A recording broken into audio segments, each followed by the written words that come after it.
What's up, pod pals? It's your buddy Adam. You're listening to Podcasting Business School. This is the show where I teach you how to love your podcast like a hobby, but build it like a business. And today, I can honestly say out of 600 plus episodes that I've done across my 3 shows, I'm probably more curious about this interview than any other interview that I've done. I met this gentleman, Manny Cabo, on Clubhouse, surprise, surprise, like a week ago. And I was like, dude, you have to come on my show, Podcasting Business School. I want to hear your story. I want to hear about you being on The Voice, getting 4 chair turns. I want to hear about you melting people's faces off. Like, I'm a big fan of power vocalists, Daughtry, Alter Bridge, even like Sia. Like, it doesn't matter. I like power. And Manny Cabo brings it. I've been deep diving on his YouTube stuff. I just like, I'm total fanboy out in the situation. So Manny Cabo, welcome to Podcasting Business School. Dude, first of all, that's a lot of fanfare for a ball guy in a microphone. You should know that very, very well. But I'm grateful for all the comments, man. Grateful for the love. And above all, I'm grateful to be here on the show, man. I'm really looking forward to it.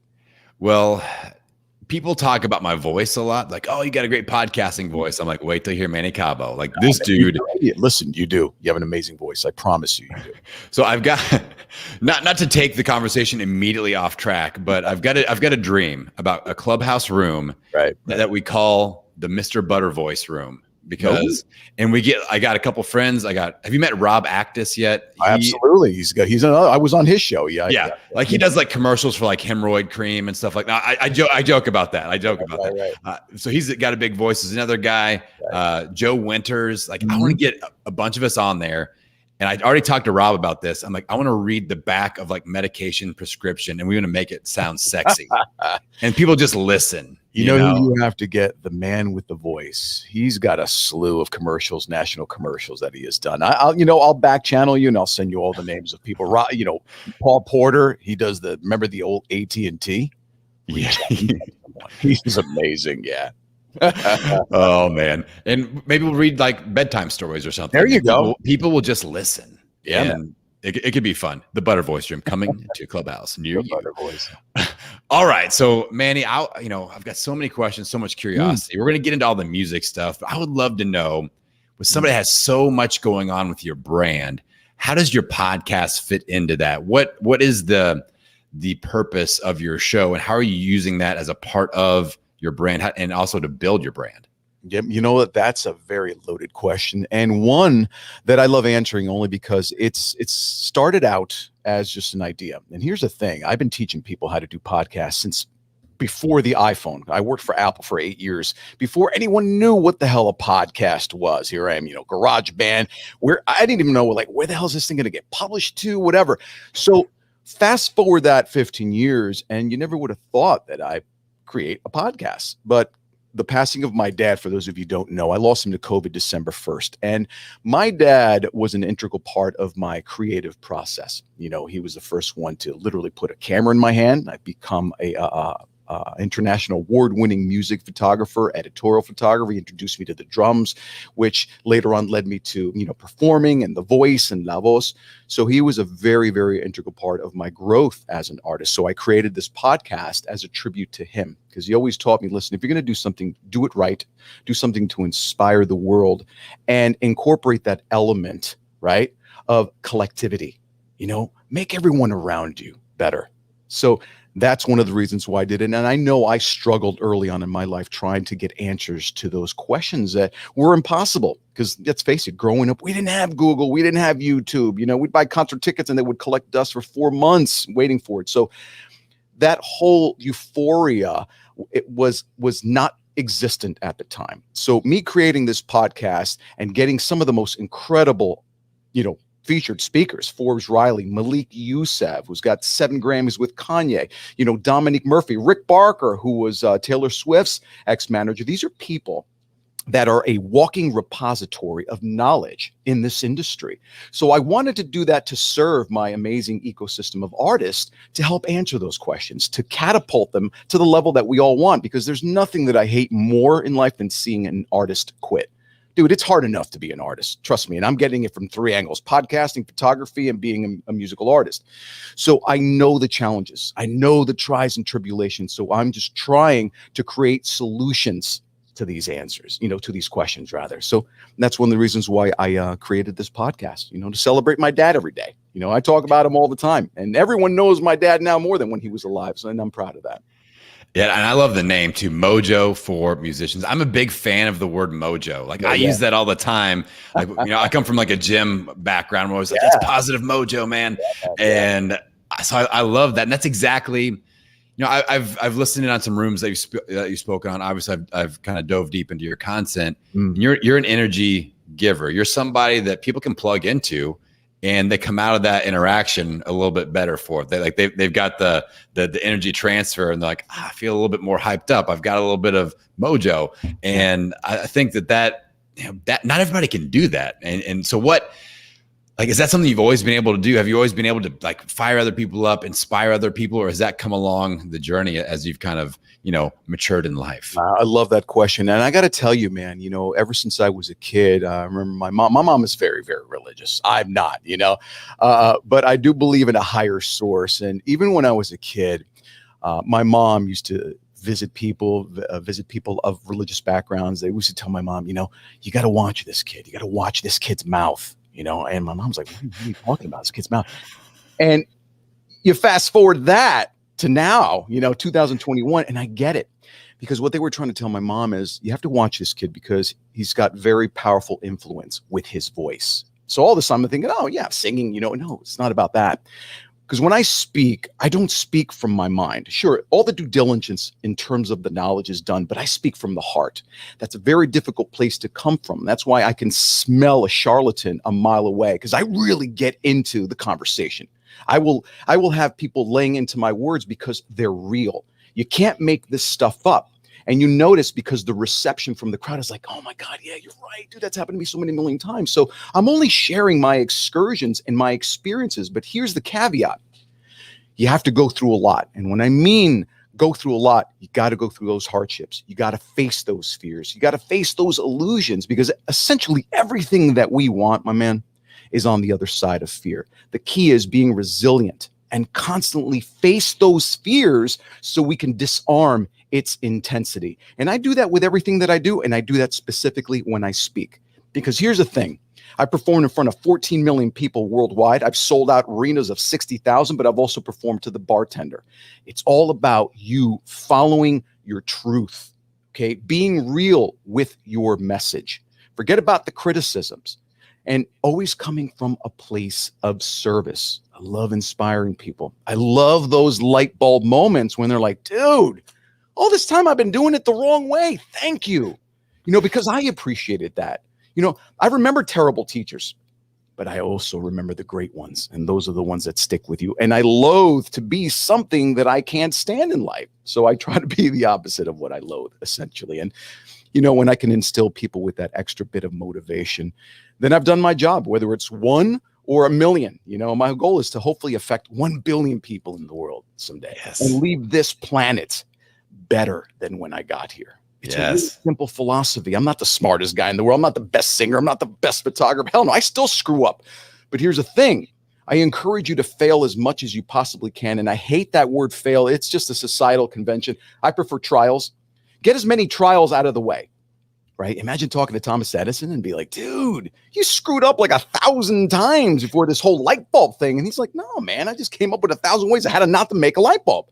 So that's the way we need to take our life experiences as trials. The more you screw up, the more clarity comes into your life, because now you realize what doesn't work. So welcome those situations. So I try to introduce that philosophy to my audience. That's it, because we could all accomplish what we want. It's these limiting beliefs, and we need to change this mental narrative that we've created, because I've done it. Ego will destroy you. I'll repeat that. Ego will destroy you. I don't care how successful or how broke you are. And that's it.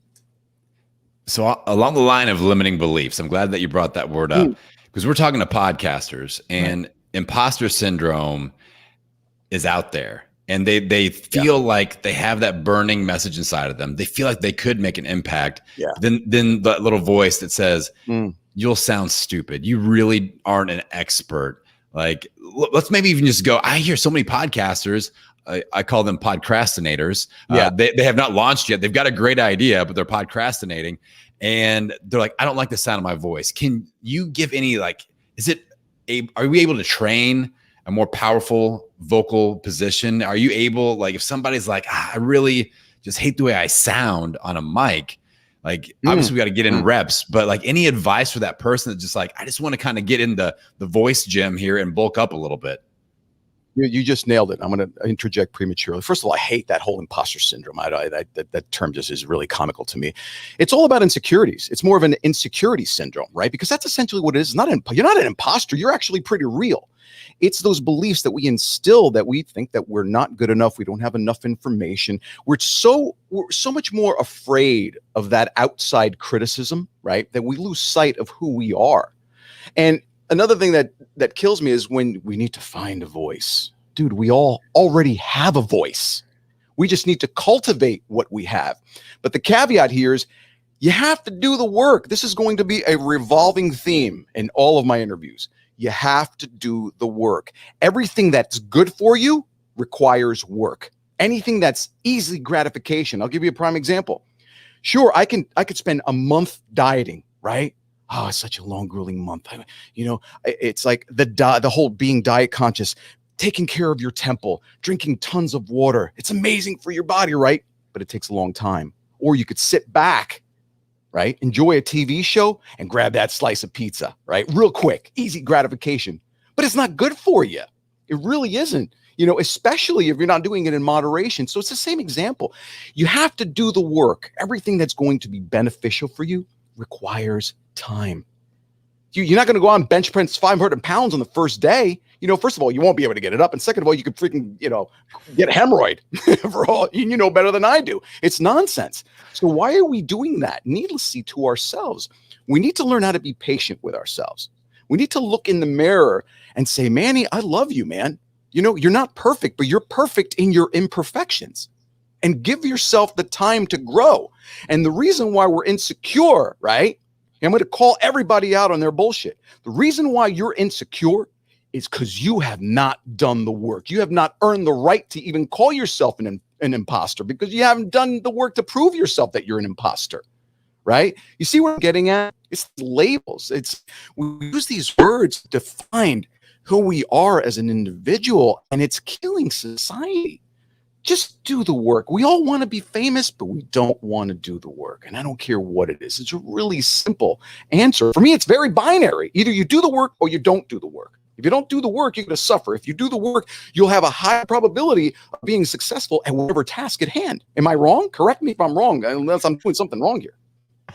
No, like, I tell people that are kind of nervous to get started, I'm like, look at my first like 7 episodes. I was putting in this real weird sound effect that I had a health podcast. That was my first show. And it was about weight loss. And I found the sound effect that I thought it sounded like barbells hitting the ground, but I didn't understand audio levels. So I'm going along at this audio level, and then barbell drop at like volcano eruption level. I had somebody email me and go, you have to take the shotgun sound out of the end of the show. I almost wrecked my car. And like stuff like that happens to everybody. We sound weird. We stutter. We have ums and lip smacks. And we mess stuff up. We mispronounce things and weird sound effects. But you get in the reps, just like you said. You build a little scar tissue, you come back stronger. You build a little scar tissue, you come back stronger. And all of a sudden, you are finding your rhythm. You're finding your confidence. And then you're off and running. But like you said, the first 20, 25, maybe the first year of episodes, that's putting in the work. You got to put, it's like right now. Do you seriously think that people would listen to this if we were like, okay, so for that question, what I think that my answer to that is that it's a conversation, dude. That's a robot speaking. You gotta let go of that whole perfection syndrome. That's a bigger issue right there. We're not perfect. We're never going to be perfect. So let's embrace the suck, right? Let's maximize the suck, because if we embrace the suck, then we're comfortable in the uncomfortable situations. You've heard that term thrown out leisurely, because it's so true. Once we get rid of the whole taking ourselves so seriously, then we're like, oh, wow, this actually feels pretty cool being myself. Why am I worried about what people think? Because I remember being on The Voice. going back, not to derail the conversation, everyone thought I was insane at 45 going on The Voice. What? You're a has-been. You're a never was. You're a dad. Get a real job. Until I got 4 chairs, said, screw the world. I'm doing this for me, because I've had a hard life with my music. I got 4 chairs, respect from judges.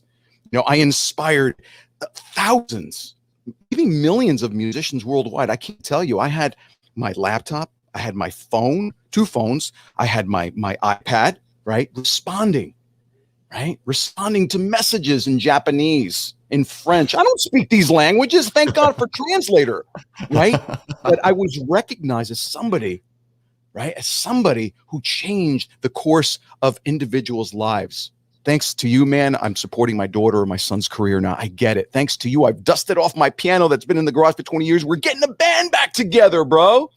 That's what it's all about. But it took me being bold and neglecting the hearsay, right? And the toxic narratives that revolve around age specifically, right? And I went out there and I changed my life, and I changed the course of so many people's lives. So be yourself. Doesn't cost you anything. It's free, and the rewards are priceless. Yes. Okay, so we got to keep diving on The Voice, because Okay. I'm a huge reality singing fan. I love everything from The Voice, American Idol, even The Masked Singer. That's one of my favorite shows, is The Masked Singer. And I'm telling you, when Daughtry went up there as the pit bull, I knew that, that voice, and like I said, the face melting power. And I'm just a huge fan of that. So I got to know, when you were walking up to get on stage and start singing on The Voice, what was going through your head? How freaking nervous were you? Or were you just kind of in the zone? Well, here's the thing. Okay. And most people would be like, dude, you must have been scared out of your pants, right? Here's the thing though. Prior to that, if I would have been on that show 5 years prior, I would have been, I'm terrified. But since then, I was going through a really difficult moment, right? And I created a purpose on that show. I realized that my ego was taking me in a direction that was not allowing me to enjoy my journey. So I promised myself, if I get on the show, I'm going to do everything opposite. I'm not going to worry about how many fans. I'm not going to worry about getting chosen. I'm not going to worry about if I get 1, 2, 3, or no chairs, right? I'm going to live in the moment, right? I'm going to breathe in the air. I'm going to enjoy the experience. I'm going to elevate everyone around me and just take it all in. So before I got on the stage, because I'm a heavy meditator, I like to quiet my mind. And if you don't meditate, I recommend you do. The biggest entrepreneurs, engineers, the smartest people in the world will tell you, quiet your mind. Your brain has about 60,000 thoughts a day. It's craving for some quiet time. And guess what? When you do that, you get these miraculous insights, right? Your acuity just steps up to a level that's incredible. It's inexplicable. You hear things. You start getting these little ideas start creeping in. So while I was on the show, right, to answer your question, I'm telling the story because it's inevitable, right? You cannot avoid this, because this will eventually happen. When you enjoy the moments, when you make people better, when you appreciate those around you. And mind you, I had 40 kids, parents in my room explaining to them, forget about those 90 seconds that you're going to be performing, right? You're already a winner. We competed against 70,000 people to get on this show. Trust me, you are a winner already. Just enjoy the journey. Forget about those 90 seconds, because if all you do is focus on the 90 seconds that you're going to go on there, chances are, A, you'll screw up. B, this moment will completely pass you by. And 3, you'll regret it for the rest of your life, because you should have enjoyed it a little bit more. So in response to your question, before I got on there, and Deborah Bird, incidentally, was my vocal coach. She coached Daughtry, Jennifer Hudson, right? She coached all the greats. And she told me, you know what? I'll say the same thing that I told David Cook and that I told Kelly Clarkson. You are a beast. You're already a winner. Go out there and have fun. Because when you have fun, you're not worried. To be honest with you, I was more concerned about tripping, because when you walk out, this is all you hear. Your feet walking to the stage. You look up, there's 30, right? There's 30 executive producers on their laptops like this, watching you go up, right? So I was like, God, if I trip, this is going to be it's going to be terrible. Right. So I wasn't even worried about the performance.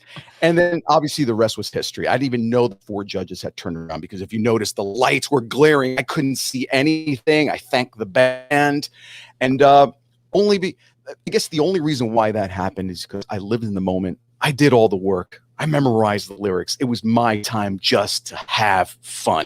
And that's why people don't receive those accolades. They don't receive the awards that they feel they deserve, because there's something missing, whether it's all the due diligence or living in the moment prior to that.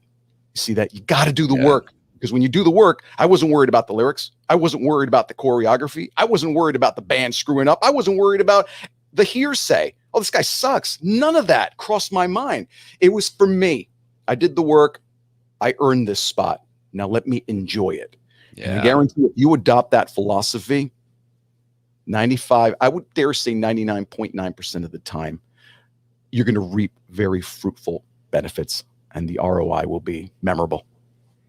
Well, obviously you crushed it. And okay, this is something I'm just curious about, and I can't not ask this. You went with Team Adam. Yeah. And he was like so psyched to have you. Could tell that he was just gonna like jump off the stage. He was a little excited. Grab you. Like who was number 2? Who was that? Like, okay, it's this one or that one. Like, actually, who was that? Adam wasn't number 1. Blake was number 1. My daughter encouraged me to take Blake. And I love country music. I love good hard rock country music, because nowadays it's the only type of genre of music that incorporates instrumentation, which is why some of my music gets mistaken for country. But yeah, Blake was my first choice, but it was something that Adam said that truly resonated with me, because in the spur of the moment, you got to make a quick decision.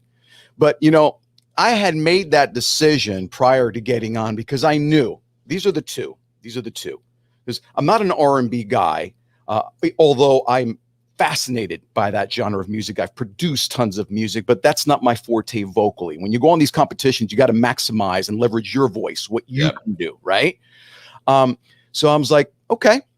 So I've got 2 people that I've spotlighted. And once Adam said, you reminded me of time that it took me back to when I was a kid and they needed a voice, right? And I'm like, yeah, this is the guy. And obviously we all know what he's been able to do. He's such a talented SOB, and he's full of sense of humor, and I'm all about comedy. So we just vibe together, man. We had this synergy even before I got on stage, which was really cool. And to see him react in the manner that he did was pretty gratifying. I said to myself, damn, I must have did something right. I couldn't wait to replay, because I don't watch the show. I never watched that season either. Even while I was on the show, I only watched my friends on my team. I never watched me, Wow. I got that Johnny Depp syndrome. I don't need to, man. I lived it, let people make the comments. Like, our job as artists, and we forget this all the time, our job as artists is to create. Don't worry about the opinions. That's not your problem. Once you release it to the world and you're content with it, right? That you said, yeah, okay, now I'm going to give it to the world. Let it go. Move on to the next thing. That's the beauty about constantly creating this blank canvas. And I'm going to talk about that in future episodes. I got a lot to just share with that. I can't wait. Great question, man. It's a great question. I love answering that. So I got to tell you, I get super like bonded and competitive with my friends. And I've had a few friends, like I had a friend that was on my health show that was on Titan Games. Okay. And like she went out there and she drugged this other lady around throwing, barrels out. I'm going nuts. I interviewed Fabio Viviani and we got to be friends, and he beat Bobby Flay twice. I'm just like yelling at the TV. One of the judges like, put down the spaghetti meatballs. I'm like, screw you, lady. Fabio. I just get so mad. So Baba O'Reilly, I'm watching that video and I'm like, I'm getting pissed, man. To be honest, I'm like, yo, Manny crushed that, man. Manny crushed that. So I just got to let you know that I had a moment in my pod bunker down here watching the Baba O'Reilly battle. And I think, survey says Manny Cabo. That's all I have to say about that. That's all I appreciate that. I appreciate that. And you know what? Keith's a dear friend of mine, and we've done some shows after that fact. We always kid around, but again, we just left that behind. We didn't worry about who was going to win because we had developed such a robust friendship. That was the last thing that crossed our minds, And sure, I had my fans and he had his, and we're all going to support them accordingly. But we had so much fun with respect to the preparation that was totally meaningless to us, man. Whoever won was great because everyone knew where I came from. If anything, the production team was felt bad, and there were people crying. Some of my participant friends were crying, and I'm like, whoa, wait a second. They're like, you're gonna leave us, man. Where's our positivity? That's why I said on The Voice, it changed my life. But it wasn't about singing. That's where I developed my purpose to speak and be the voice for so many people. When they told me that they were sad that I was going to leave, it was so humbling.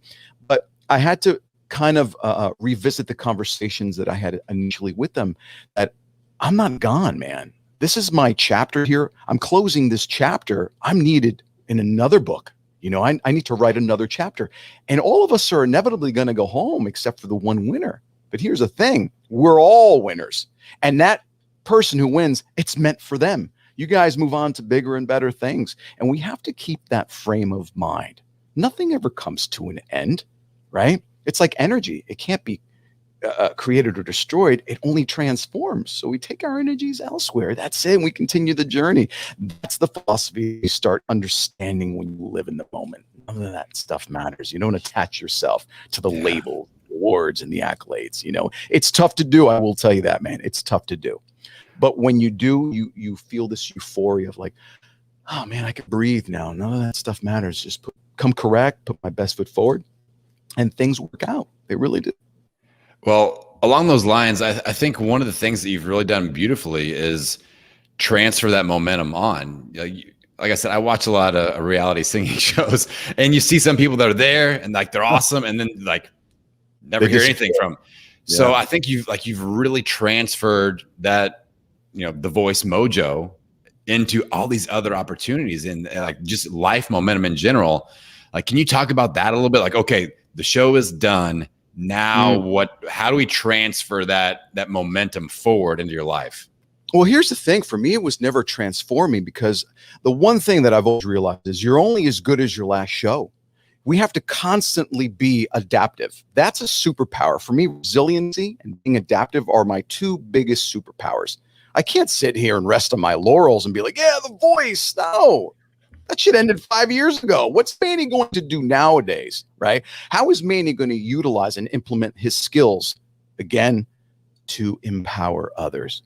So that's why I keep generating a podcast. That's why I keep creating music. That's why I keep doing my lives. That's why I keep going on and collaborating with my fellow podcasters that have powerful messages. You have to be diligent, man. Again, you got to do the work. If you want to succeed in this career, unfortunately, you have to be omnipresent, which means what? There's a lot of sweat equity. Collaborations have been huge for me. I welcome them, and I encourage everyone out there to collaborate with people, whether it's songwriting. I'm only speaking from my space, from entertainment, of course, but collaborations on a musical level can be writing a song, lyrical, producing a song, going on these podcasts, more exposure.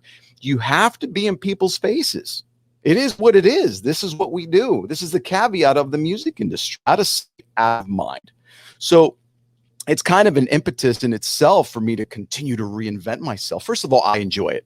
I love the grind. I'm fixated on it. Sure, I'd like to monetize a little bit more, but it's not always about the money, because the money does follow when you input enough passion into something. If you're really, really in alignment with your truth, the money will come, because when you do that, right, not coming from a place of ego and you're coming from service, the quicker you help people achieve and arrive and realize their dreams, the quicker your dreams will come about. Now, I'm not saying to do it conditionally. I do everything unconditionally, but it's just a fact. It's a law. Helping other people will help you achieve your dreams as well. And that's the encouragement that I constantly have on me. Now I got to do this because I got to help this person, wherever, in Nigeria, Alaska, in Tokyo, in Germany. There's people dependent on me, and I love having fans for that reason, because they're like, come on, Manny, what's next? That's why I made a commitment to release a new song, everyone, which, by the way, the songs are crushing it. I've got over 2 million streams with my last collaboration, again, with a good friend of mine, Drumageddon.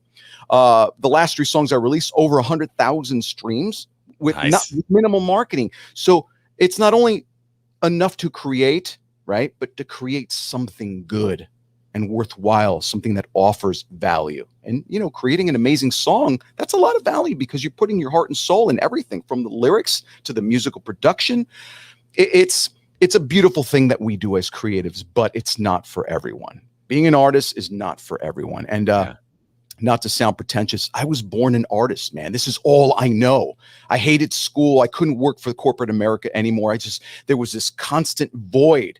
I was always banging on pencils when I was a kid. Teachers thought I was retarded, literally called me retarded. Like, there's something wrong with this kid.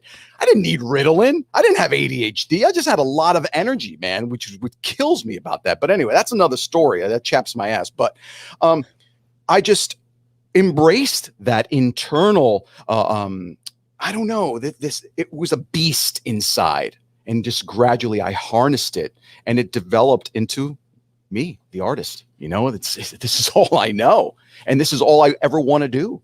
And if I could do that and consistently inspire and empower other people, hell yeah, I'm not doing anything else, bro.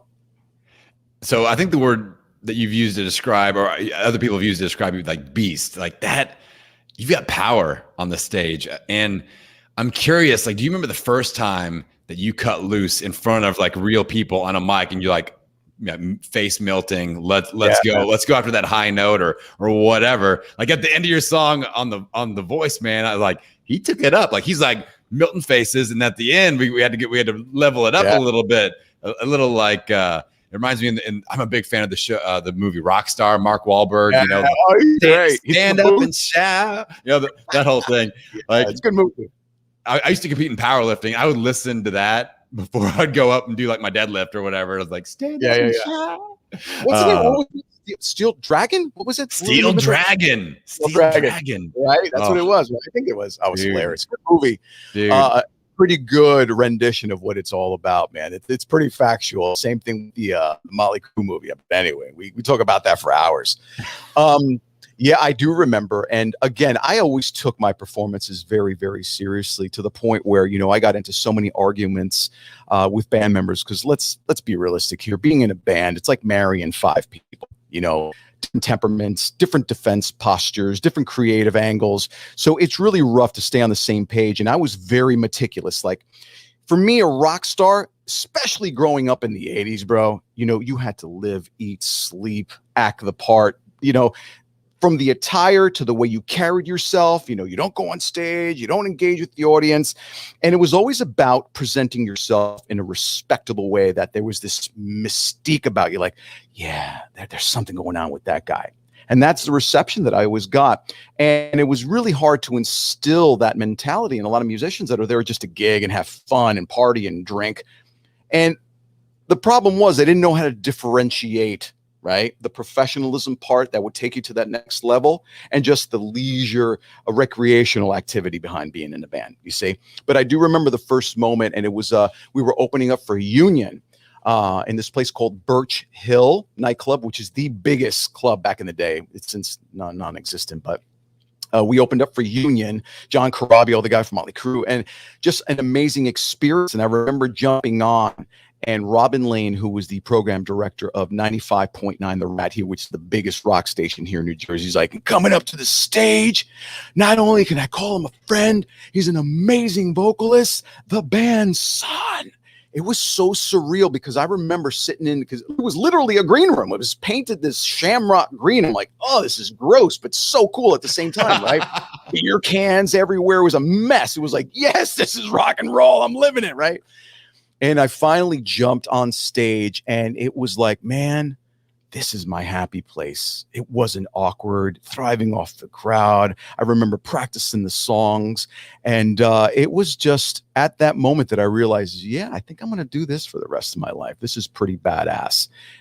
I enjoyed it, and sure, there were challenges, because getting off stage and playing big venues like that, now you have this urge. I got to do this again. I got to do this again. It's like going on a roller coaster. You're terrified, and you get on free fall or something like that. And then you're like, you hear the, everyone starts becoming like a little ant. You're like, oh my God, what the hell am I thinking? Why did you scream, right? And then the first words out of your mouth is, dude, I got to do this again. That was amazing. So, I encourage people, again, go after those fears. Do something that you're scared of every single day. And for me, it's not that I was scared, but it was uncharted territory. You're coming from a standpoint where, like, I've never performed before, but yet the moments leading up to that performance, again, the due diligence was done. Dude, I was ready. And that's the way I approach everything, man. It was such an amazing moment. And then that year, I remember we opened up for Three Doors Down, SR-71, Udo, Accept, countless bands, so good. It was an amazing journey. Yeah. Do you think more bands should have podcasts? Like, I would be thrilled. It's like if a band is on tour and have like a behind the scenes, what's happening podcast. I would love that shit, man. Do you think that should be out there? Well, here's the thing. Yeah. And you know what? When everything starts to open up, that's the first thing that I wanted to do is have an on tour, on the road podcast. Yes. But here's the caveat. With me, the way I do things, everything's got to look great. The scenery, it's got to sound great, especially now that I have a brand that I have to uphold. So I don't want to sacrifice any of that. I can go on the road. It'll look like crap. And sure, people will appreciate it, but it's me, that's a little bit of ego that's still coming. I'm not going to lie, but there's a lot of work, bro. You know how this is. It's a lot of work to create a brand, to create content, to decide what you're going to talk about, to do the research on your guest. And to do that on the road can be very overwhelming because if you have an itinerary of shows, radio stations, writing songs, getting rest, because let me tell you, there's nothing more difficult. We did this 5-arena sold-out tour. Dude, I didn't get any sleep. And that's the worst thing you could do, much less trying to create a podcast at 2 o'clock in the afternoon. Because remember, musicians' schedules are very sporadic.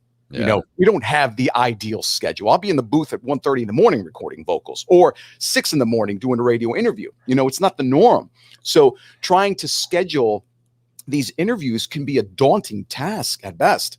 So it's definitely on my radar and I am going to do it when I'm on the road. I just got to figure out a way that's feasible, maybe 25 half-hour episodes, but it's got to be strategic and it's got to be really, really efficiently done, to say the least. So I hope that answers your question. But I'm going to do it because I love podcasting, and I know you do, or else we wouldn't be sitting here and you wouldn't have a plus 100, 200, however many you've got on your belt.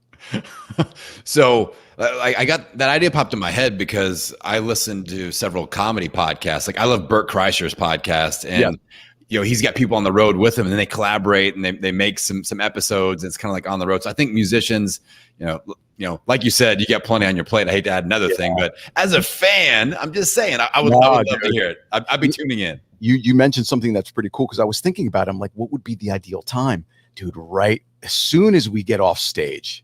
Yeah, dude, we're all pumped up. You got the adrenaline, slowly fading. You're like, so what did you think, dude? Put it this way, it'd be a lot of F-bombs going on. So editing would be a nightmare. So it would have to be R-rated. So, but you know what? I get it. And again, it's deciding what the right moment is to do it. And I think that's the apex. That's the apex. That would be the summit of my ambitions, to create episodes revolving around just getting off stage, because we're all loud. We're like, what'd you think about, oh, dude, you suck. You missed that solo, but I love you anyway. People, guys hugging and kissing each other, whether it's a girl band, guy band, doesn't matter. But that would be the ideal time to do a podcast. Like the backstage episodes. Like that's like a series, man. Well, yeah. People love behind the scenes stuff. Even when I do stuff here, people, they appreciate it because they're like, what goes on when Manny's doing a song? Yeah, we get the finished product, but that crescendo, what happens, that shade of gray that happens before, the inception and completion happens. Yeah. And that's the fun part. Absolutely. Dude, I'm down. I'm here for it. I'm here for it. All right. Before I let you go, I want to bring it full circle. We met on Clubhouse. I can't let you escape. Like you're a beast. Speaking of being a beast, you're a beast on Clubhouse. Like you're popping up all the time. Like, Manny is just nonstop Clubhouse. So I'm personally, I've only been on Clubhouse for 2 months. I'm really trying to build my mojo on there.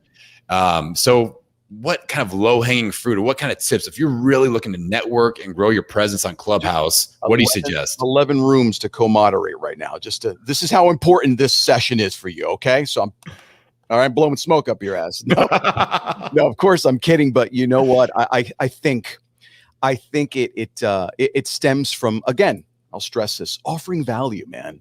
If there is something that you're passionate about and you stay within those lanes, right? And you commit to that truth and you find rooms that you could literally contribute to, okay? Not just out of ego, again, not to just hear yourself speak, because there are a ton of those on Clubhouse too, There's a lot of bullshit that goes on. Yeah. And there's some weird stuff too, man. Yeah, there are. But the rooms that truly resonate with me, it's saturated with professionals. I just performed for the Breakfast of Champions, Glenn Lundy, all these people, top moderators, Tommy Jackson.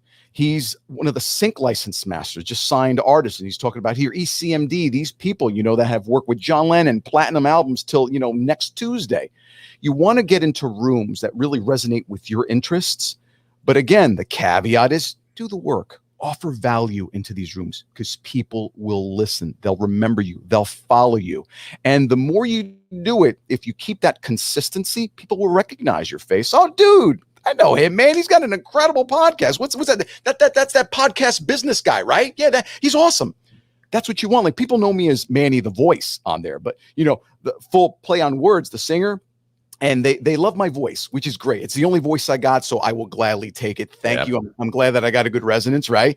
But make a name for yourself. Not because that should be the only reason why you should go on there, but make it because you do. You're constantly offering great advice. You're empowering people with some motivational skills, and sure, your voice is pleasing as well. So I would fully take advantage of that, my friend. Yeah. But you got to be present. You got to keep showing up to grow up, and eventually you blow up. That's my little quote there. I like that. I like that, Manny Cabo. All right. Everybody that's been listening in, mannycabo.com, MANNYCABO.com. I got that scrolling across the bottom of the screen for those of you watching on socials. And I got something for you too. Yeah, man. What do you got?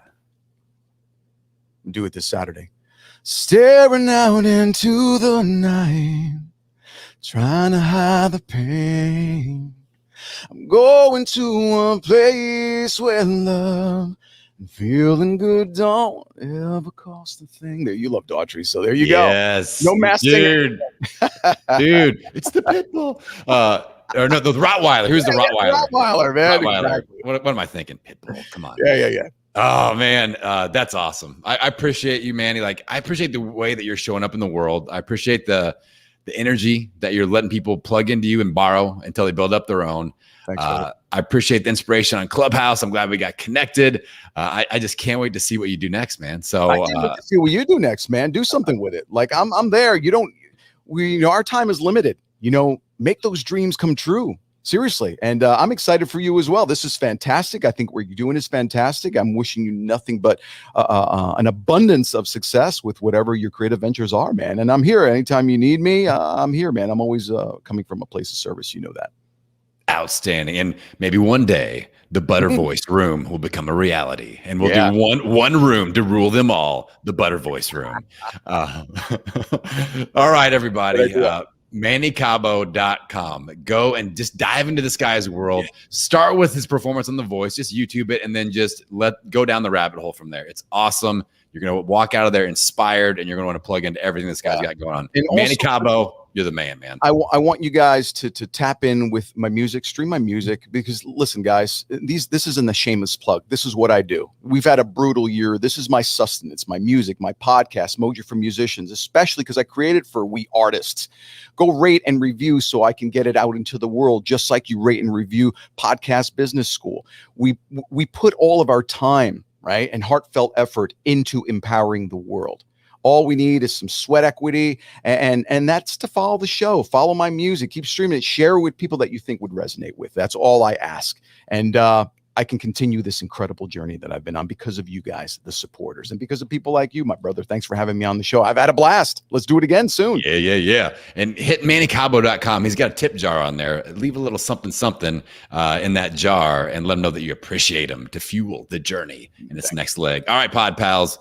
Manny has given us a lot to think about, a lot to chew on here today. And again, the key and thing I'm always going to remind you about is implementation. Podcast listening and being a podcast listener, it can be a lot of entertainment, but if we don't ever implement, then no change is going to occur. So get out there, implement. And as always, I'm going to send you out into the world, wishing you health, happiness, and many downloads. We'll see you on the next episode. All right, brother. Thanks for having me.